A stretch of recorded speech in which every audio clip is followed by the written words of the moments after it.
Olá, então nesse vídeo eu vou começar a leitura deste material de apoio que é a Microbiologia e Produção do Kefir de Água e Tibicos. É um material do pessoal da Fermicro, que é o Laboratório de Microbiologia de Produtos Fermentados da UFV, Universidade Federal de Viçosa. E aqui tem na capa a foto de uma amostra de kefir de água deles. Os autores são esses dois professores, Luciano José Quintão Teixeira e o José Guilherme Prado Martins. Esse material ele é registrado, tem a questão dos direitos autorais e eles disponibilizaram para download. Aqui na apresentação eu vou lendo e vou observando alguns pontos interessantes, mas como eu disse é uma leitura comentada. Então eles trazem que bebidas fermentadas não alcoólicas compreendem um grupo tão vasto quanto das alcoólicas. Essa grande variedade não deixa de ser uma clara demonstração da sua relevância sociocultural e econômica, e produzidas à base de diferentes tipos de matéria-prima, como frutas, chás, cereais, especiarias. As bebidas fermentadas têm ganhado cada vez mais destaque, principalmente devido às questões de praticidade e saudabilidade. Eu destacaria aqui até a questão da saúde, não tanto praticidade, mas se dá para comprar, isso torna bem mais prático. Dentre as bebidas fermentadas não alcoólicas, destaca-se o tepache, o aluá, a kombucha e o kefir de água, sendo que este último é o tema desse material. É muito diferente do kefir de leite, que tem base láctea e grãos com comunidades microbianas significativamente distintas, ou seja, os micro-organismos do kefir de água e do kefir de leite são diferentes. O kefir de água também também conhecido como tibicos, e é caracterizado por ser uma bebida levemente frisante com aroma e odor típicos, e que, a exemplo do kombucha, também pode ser saborizado a gosto. Esse material ele foi elaborado para uma oficina de produção de kefir de água oferecida durante o evento Fermentando Conhecimento, Alimentos Fermentados, uma viagem sensorial pela microbiologia e seus benefícios para a saúde humana, que foi realizado lá na cidade de Ponte Nova, em Minas Gerais, em junho de 2023. Neles foram apresentadas informações e protocolos básicos para começar a produzir o kefir de água em escala artesanal ou escala caseira. Esperamos que esse conteúdo possa servir como base para habituais e novos fermentadores produzirem um novo kefir saboroso, contribuindo para a cultura da fermentação e hábitos de vida mais saudáveis. Os autores, tá aí a apresentação, aqui tem um sumário com o conteúdo. Eu já vou direto para essa parte do kefir de água. O kefir de água, então, eles trazem aqui que o kefir de água é uma bebida fermentada, produzida a partir de água, açúcar e uma cultura inicial chamada grãos de kefir.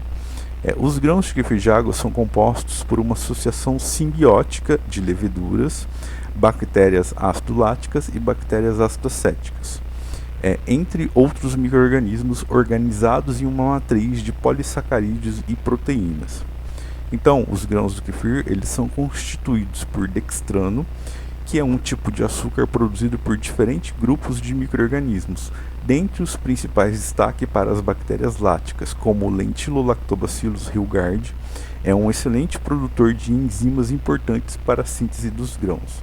Então ele traz aqui o que é o kefir, a cultura do grão de kefir, que são aí as leveduras, as bactérias ácido-láticas e acéticas vivendo em simbiose ou em uma associação simbiótica, ou seja, eles precisam estar juntos para que eles consigam viver dessa forma, já que separados cada um vai viver de uma forma diferente, produzindo aí produtos de fermentação diferente, comportando-se de maneira diferente, mas quando eles estão juntos é como se fosse uma cidadezinha ali, e cada um faz a sua parte, um ajudando o outro a se desenvolver e resistir a possíveis condições adversas. E ele fala aqui que o grão ele é feito por um tipo de açúcar especial chamado dextrano, que forma aquela matriz dos grãos, e é produzido aí pelas bactérias, principalmente essa espécie chamada Lentilolactobacillus hilgard. A nomenclatura das bactérias, principalmente dos lactobacilos, deram uma mudada. Houve uma reclassificação recente, se eu não me engano, em 2021 ou 2022. Então, alguns nomes, o que antes era Lactobacillus rheugardii, agora ele foi reclassificado e renomeado como Lentilolactobacillus rheugardii. Isso sempre ocorre no meio da microbiologia, então os nomes dos micro-organismos, conforme vai mudando as classificações, identificando novas espécies, os nomes podem ir mudando, mas acaba sendo o mesmo micro-organismo. Eles trazem aqui que essa cultura ela utiliza sacarose como fonte de açúcar durante o processo fermentativo, resultando em uma bebida turva, doce, levemente ácida, que pode ser consumida ao natural ou saborizada com frutas, extratos vegetais ou outras especiarias. Pode ainda ser carbonatada, com diversas possibilidades para o desenvolvimento de bebidas com diferentes sabores. Então, ele traz aqui a questão de como que é a bebida, que ela é turva, doce e levemente ácida. Isso pode variar muito conforme a bebida é feita, e também a possibilidade de se adicionar sabor e ainda deixar a formação de gás dentro da garrafa, que é o processo que fala-se carbonatação. Ele traz aqui que a sua composição é determinada principalmente pelas condições do cultivo e pela composição microbiológica dos grãos, cujos principais produtores finais de fermentação correspondem os principais produtos finais de fermentação correspondem ao ácido lático, manitol, ácido acético, glicerol e outros ácidos orgânicos. A depender do grau de fermentação, o etanol pode ser produzido em quantidades significativas. Então ele traz aqui os principais produtos de fermentação, e aqui ele destaca o ácido lático, manitol, ácido acético e glicerol. E o etanol, falando do etanol também. Normalmente na literatura traz o etanol e ácido lático como os principais e o resto, os outros, como produtos não majoritários dessa fermentação. Mas esses outros produtos, além desses, os ésteres, eles vão conferir sabor, vão trazer a questão da durabilidade para a bebida, ou mesmo aspectos não desejados como turbidez ou gosto ruim. Então esses outros componentes são importantes, mas eles ainda não são tão claros ainda na fermentação, sendo os majoritários o etanol, o ácido lático e o gás carbônico quando é feito aí o processo de carbonatação. E lógico, nem todo o açúcar ele vai ser consumido durante a fermentação, então a gente acaba tendo ali um dulçor residual que acaba fazendo parte do sabor do kefir também. O kefir não é uma bebida totalmente doce, mas ela tem ali um adocicado que lembra um frisante, pelo menos na minha opinião.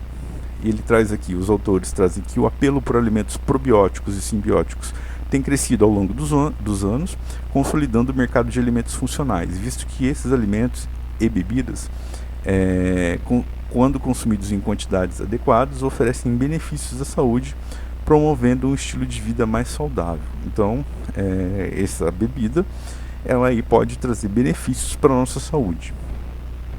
Continuando, entre os principais efeitos benéficos, destaca-se para a capacidade de recompor a microbiota intestinal em desequilíbrio, condição conhecida como disbiose. Então já é sabido que o kefir de água, não só o kefir de água, mas os probióticos, eles vão atuar na nossa microbiota intestinal e normalmente eles atuam de uma maneira a reequilibrar ou recompor ou permitir que a nossa microbiota se mude a ponto de sair de um quadro de disbiose, ou seja, a disbiose é uma mudança da nossa microbiota, só que desfavorável, que traz prejuízo para a gente. E aí ele fala aqui, modulando favoravelmente a resposta imunológica do hospedeiro, reduzindo o acúmulo de substâncias nocivas no trato gastrointestinal, dentre outros. Isso é muito interessante, principalmente a questão de reduzir o acúmulo de substâncias nocivas no trato gastrointestinal. Isso é muito difícil de se quantificar. Muitos estudos ainda precisam ser realizados, mas de todos os benefícios, eu acho que a longo prazo, esse de reduzir o acúmulo de substâncias nocivas, ele acaba sendo mais importante. E aí eu acho que ele vai ter atuação lá na questão do câncer, de doenças crônicas, lá no nosso futuro. Pois hoje a nossa alimentação, dificilmente a gente consegue fugir de produtos industrializados ou de produtos ou de alimentos aí que tiveram agrotóxicos na sua produção. E ainda há outros fatores, como a questão de microplásticos, de vários contaminantes modernos que estão presentes na nossa alimentação, na nossa água, e a gente não consegue fugir disso, infelizmente. Então, se a gente tem uma bebida, um probiótico, que a gente toma e ele ajuda a reduzir esse acúmulo dessas substâncias, ou seja, ele elimina, pode aí favorecer com que a gente não tenha doenças graves lá na frente, como por exemplo câncer ou doenças provocadas por essas substâncias nocivas. Então esse seria um efeito muito benéfico, mas a longo prazo, e assim, ainda é muito difícil constatar isso.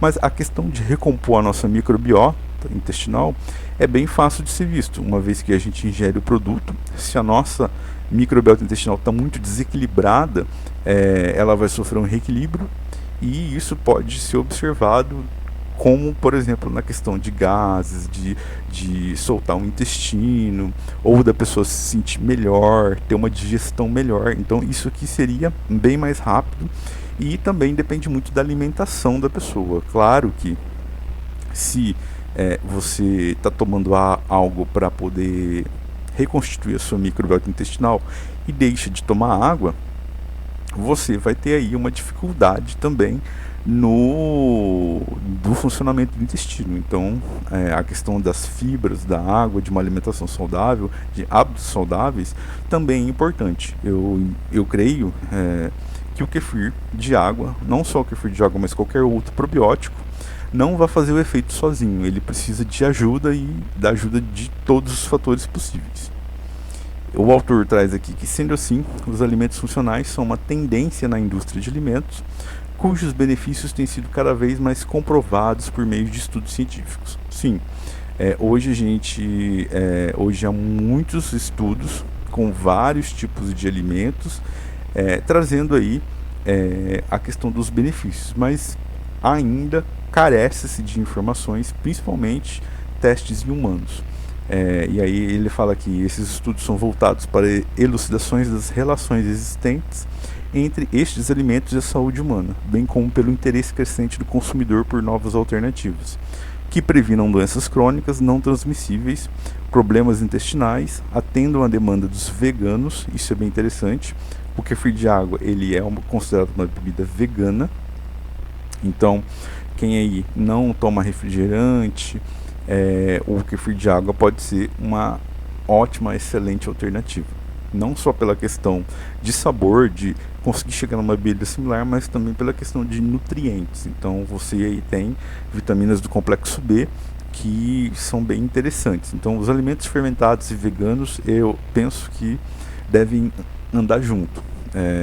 Intolerantes à lactose, normalmente intolerantes à lactose têm um intestino irritável, então a questão da microbiota é muito importante. Indivíduos adeptos a dietas plant-based, ou seja, dietas baseadas em plantas, e consumidores que buscam substituir o refrigerante por um outro produto com características semelhantes ou de maior saudabilidade. Eu me enquadro aqui. Eu adoro refrigerante, porque na minha infância eu não tinha acesso. Refrigerante era um item considerado de luxo, e agora, quando eu tive acesso, eu simplesmente exagero e eu realmente gosto do refrigerante. Mas eu sei que não é saudável, e o kefir de água é sim uma excelente opção aí para substituir o refrigerante, que é uma bebida ultraprocessada, uma bebida não natural, mas que consegue agradar o nosso paladar. Então, aqui essa sessão já acabou sobre o kefir. Ele traz aqui mais uma foto da cultura de kefir. Olha que os grãos de kefir dessa foto, mesmo a foto tendo um desfoque, dá para ver que os grãos, eles não são cristalinos, totalmente cristalinos. Eles têm um aspecto levemente opacos e bem parecendo uma couve-flor mesmo, uma superfície bem irregular, como se fosse assim, bem um aspecto de couve-flor mesmo. Então já mostra uma característica talvez até um pouco diferente de muitas culturas do kefir de água. A aparência aqui está levemente amarelada, devido provavelmente aí ao açúcar que eles estão utilizando. e não está muito escura a cultura, então eles não estão utilizando um açúcar com muita cor escura. E aí, na próxima parte, na continuação desse vídeo, eu vou seguir aqui para os conceitos importantes que o autor aqui traz.